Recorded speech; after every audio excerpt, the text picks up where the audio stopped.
You don't believe that this person's real? I don't. And what the hell are you doing helping her send him money? I love her. She's not just my cousin. She is absolutely my best friend. And when the money needs to get sent, it becomes so desperate, it affects her. And it gets bad. Is that true? Yeah. Are you wanting to send money now? You do want to send him money now. You told us yesterday. Yeah, he has contacted me yesterday and the day before saying that he needs money to live and pay his attorney right now. How much does he need right now? $2,000 until the bigger money comes in, the last remaining of the VAT tax that he needs. From you? Yeah. And you've helped her Yeah. with this. Family and friends in Montana have sent approximately $250,000 on her behalf. Why? Because Western Union and MoneyGram have cut her off. But family and friends in Louisiana sent approximately $28,000. Friends and family in Nevada sent approximately $40,000. Friends and family in California sent approximately $150,000 to Chris Olson. I mean, just look at this. There's just money been going back from all over the country out there. But you don't even know the whole story. No, apparently I don't. No, you're getting ready to. I just want to kind of unfold this whole thing, just so we all have a clear picture of this. On September 13th of 2013, you meet Chris Olson online. Okay, within 3 months, you start sending him money. Nanny, cell phone, taxes, hotel, and penalty for expired visa. You send him $108,485.14. Then, between January and April of 2014, to pay nanny, hotels, food, and clothes, you send him another $108,950. This is a high-priced nanny. And this boy apparently eats like a wolf. That's a lot of money. Then he's in jail. You got to bail him out, pay taxes, attorney fees, hotel, more food. $878,000, $489.94. Are you getting sick at your stomach? Yep. Hang on.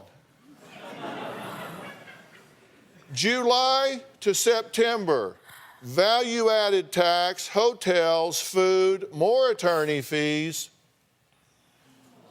$250,000. October to December, more on this value-added tax. He now has yellow fever. You got to treat that, of course. Hotel. He's still eating. He's still paying his attorney, who he's now living with, right? Yeah. So $23,000 for these 2 months here. You're slowing down. Why? Because I'm running out of money. January of this year, $60,000. Now, we have to add all that up.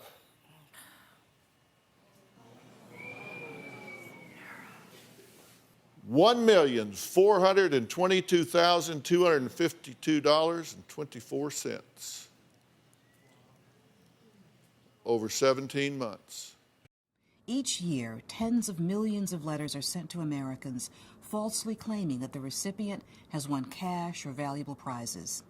In order to collect these benefits, the letters say, the recipient need only send in a small amount of money for a processing fee or taxes. Why is it fraud? Because it's not true. There is no prize. There is no psychic good fortune that's going to be out there.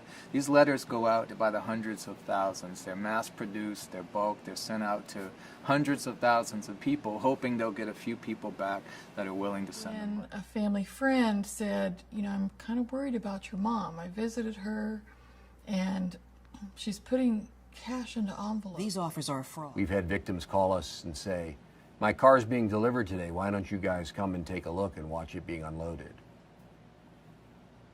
We know there's no car being delivered, and by the end of the day, they'll realize there's no car being delivered. But tomorrow they'll have renewed hope that a new car will be delivered. The elderly in the United States are really the ones that are falling victims to a lot of these. No, this is not a victimless crime. As soon as someone has fallen for the trick once, his or her name will be added to lists of victims that are sold across the globe. These mail fraudsters, they want to target the elderly, the vulnerable, the most needy individuals. These criminals share information about who their victims are. They keep getting victimized over and over and over again. In one's ability to pay attention, to concentrate, and we also see changes in people's ability to make judgments about emotional trustworthiness, the credibility of something.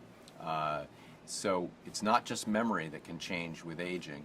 We can see changes in other cognitive abilities. As a result, every year, hundreds of thousands of Americans believe these letters to be genuine and send in money. That is a huge factor, and I would say it's probably the number one factor when you come to elder abuse, is that decline in cognitive ability to recognize that this is a scam. I live on $1,163 a month, and I have given most of that to your letter. This is financial rape. Today, we took action under this executive order to protect America's most vulnerable. We find that the most promising strategy for helping to control a problem as vast as elderly financial abuse is an all-hands-on-deck strategy. The FTC has certainly seen through the years an increase in robocalls and worked to creatively solve some of this problem. We know of many instances in which elderly victims were repeatedly victimized until a family member intervened. Both my wife's parents and my parents are alive, so it's just making sure that we're talking to them, making sure that they know who their money is going to, and if you see anything that's out of the ordinary. If you sort of like when your parents have the birds and bees conversation with you as a child, how awkward that is. It's sort of awkward when you start having that financial conversation with your loved ones. Continuing to work with financial institutions to help them understand that they have every ability to report suspected financial abuse to the authorities. Put into place practices that will essentially help stop the money from leaving the bank account. So the FTC developed Pass It On, which is our consumer education campaign for older adults. It's specifically designed to engage older adults to learn about consumer fraud and scams that affect them, the relevant topics that are near and dear to their hearts, but also to share that information, not just keep it, pass it on, literally, to their family and friends. I don't know if I could handle facing these victims in person and hearing their story. They don't have the money to pay their rent, to pay their medication, to pay for food, and they're sending money to these fraudsters. And we have to do something. 80-year-old Ruth O'Leary loves to garden. These I just planted this year. Rescue geese and take care of her hens. But she never expected to be doing this. Okay, James, like I told you, I won't do anything until I see if the check clears. For the past month, Ruth has been getting calls from a man named James who says she's won $2.5 million. You trust me then. You send me the money, and then I'll send you the amount back. I have to be begging you so much, sweetheart, because this is for your own good. I knew right away. Even though she's told him she knows it's a scam, he tries a new trick every day to convince her it's real. Sweetheart, he said, I'm in love with you. And I said, you're out of your mind. Ruth got the con artist to send her money. Then he said, I'll prove to you. I'll send you an overnight, and I'll send you $50 in cash, and I'll send you a check for $4,000. Now, Ruth has a fake check for $4,000 the scammer wants her to deposit and immediately wire him $3,000 back. When people fall for this type of scam, they usually send the money before realizing the check is fake, but not this time. He said, okay then, you send my $50 back. And I said, no, I'm not sending your $50 back. I said, for all the trouble I've gone answering the phone. It's been days. And I said, no, I don't. But the scammer keeps asking. No way, I'm keeping the $50. And he said, I will call police and have you arrested. I said, oh, okay, go ahead. I said, in fact, I'll call the police for you if you want me to, and we'll see who's arrested.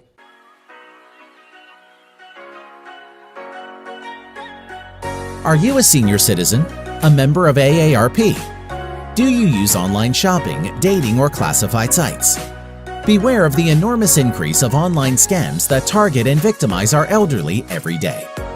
It's time to protect those who need our protection most. Say hello to eZverifi. With eZverifi, our seniors can verify the identity of anyone they meet online and can stop taking chances with strangers. To learn more about how our services will make your online transaction safer, click the link below. It's a privilege to provide this service for our senior community.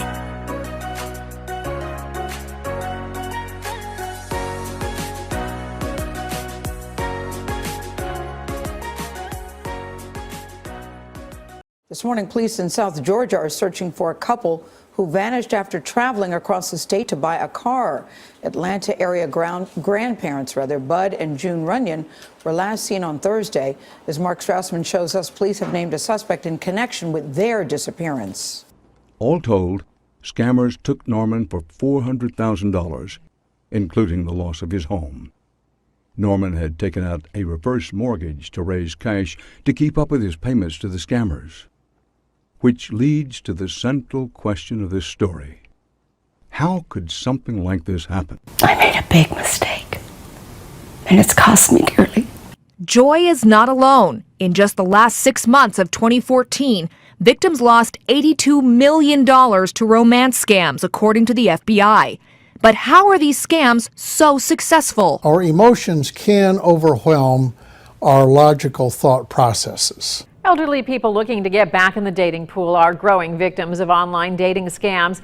AARP says often online scammers make frequent spelling errors, use fake photos, profess love too soon, often claim to be working overseas, and ultimately end up asking you for money. Errol says she's met 3 other victims this week. To say she's frustrated is an understatement. Not at the person, it's the system that makes me more upset. That we are living in a sophisticated world and that somebody isn't able to stop this and that the government isn't intervening. I was flying high with all the things I could do. I truly believed that this was going to be mine. Joan Beavers is a retired school principal and nationally known dog breeder. I love my dogs. In 2013, Joan received a call that would change her life. She was told she'd just won $2.5 million in the lottery. All she needed to do was pay a lawyer's fee, some taxes, and the money would be hers. Not only could I get out of debt, but how could I help this one and how could I help that one? When they asked her to put $400 on a money pack card, she did it. When they told her to wire money, she did. But the calls and the payment demands kept on coming. Joan was told each one would be the last, and then she would get her millions. I was late for school many times because I would run down to get it out really early because all I had to do was send him $150 and it would get this thing rolling. I believed him because he was so believable. He was so believable. He had the name of all the restaurants in the area. He knew all the streets. He knew everything about my home. Joan got to a point where she couldn't pay her mortgage. She sold her life insurance policy, borrowed from family and friends. How much did you lose? I lost $27,000. It's a great loss. Joan was ensnared in what's known as a Jamaican lottery scam. Scammers there target people in the U.S. and also hire or dupe people here to assist in their criminal con game. They see these people as prey. Michael Kroll is the assistant special agent in charge of the Boston office of Homeland Security Investigations, or HSI. Once they get money from these victims, it's like blood in the water. These criminal networks and these transnational criminal organizations have started to become much more efficient in how they target their victims. Sounded like I had won something. Even 95-year-old former FBI Director William Webster and his wife were targeted in a Jamaican lottery scam. In this video posted on the FBI website, you can listen in as the conversations go from nice 72 million. You're the first place winner. To nasty. I'm gonna kill you. I'm gonna kill your husband. I'm going to set your house on fire. The lottery scam is one of many targeting older Americans. The number one scam, con artists who pose as the IRS. Others impersonate police, utility employees, or tech support workers. Federal investigators tell 5 Investigates the fastest growing scheme is the romance scam, where criminals pose as prospective partners on dating websites. I didn't think anyone did this to people. Why would I think someone would do this to another human being? After a year and a half, Joan finally admitted to herself she'd been duped. She wrote a letter to the U.S. Embassy in Jamaica. 4 months later, she got a call from an agent with HSI. As a result of her case, 4 people were arrested. If you could say something to the scammers right now, what would you say? Please leave people alone. You know, we're good people. You know, we're good people. We've worked hard all our life. You know, leave the elderly alone. Scams and fraud are at an all-time high, with millions of victims losing billions of dollars every year. The biggest target is our senior citizens. And here to talk about how we can protect our elderly and loved ones is Amy Goyer. She's AARP's National Family and Caregiving Expert. Amy, thank you for taking time tonight to join us. Absolutely. So glad to be with you. In your opinion, why do older victims who experience fraud lose so much more than younger victims? You know, the thing is that an older victim has less time to recover, so it really has a huge impact on them.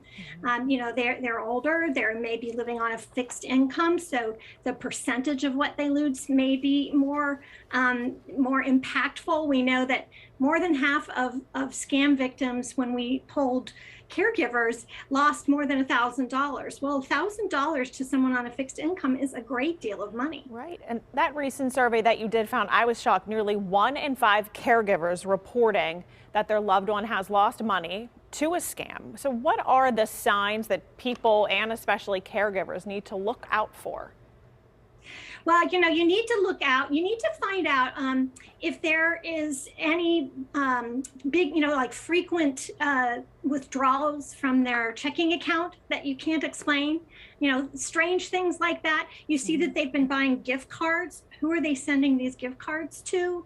It might be that you notice that they're getting a lot of mail that they weren't getting before. You know, just try to watch for those red flags. And yeah, we were talking earlier, it can be hard to have these conversations because sometimes this brings a lot of guilt and shame upon some of these people.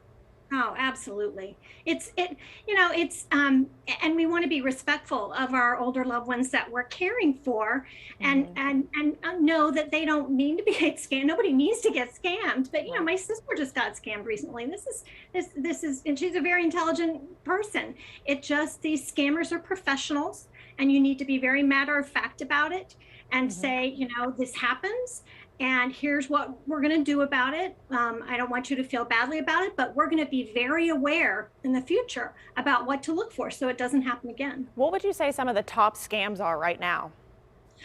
Some of the scams, and this always gets me, because I think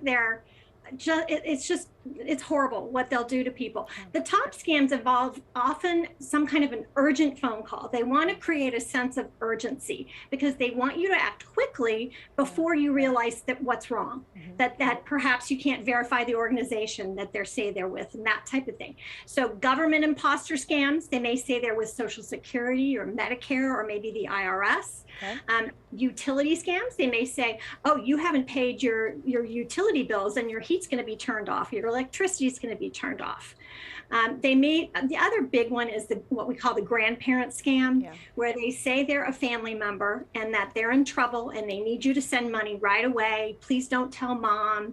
I don't want her to know. Please just, grandma, send me this money. Yeah, we've all heard of that one. And it's just amazing how many times they're successful. Well, Amy, thank you so much for your time tonight, educating us and what exactly to look out for. We appreciate it. Absolutely. And be sure to join the AARP Fraud Watch Network and check out aarp.org/caregiving for more help around how to help your older loved ones in these situations. Amy, thank you again. My name is Glenda and I'm 81 years old. In 2014, I met the love of my life online, and he told me that he was a U.S. citizen and was working in Nigeria. He asked me for money to help with his business and help leave Nigeria.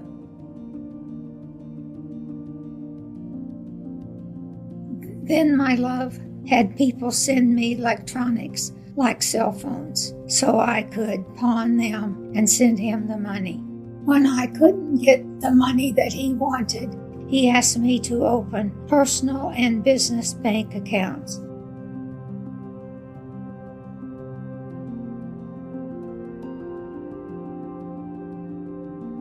Since 2015, bank employees, local police officers, and federal agents told me that my love was a scam and that I needed to stop or I could go to jail. I didn't listen to anyone else but my love, the love I've never seen nor spoken to. Now I don't have a choice of whom I'll listen to.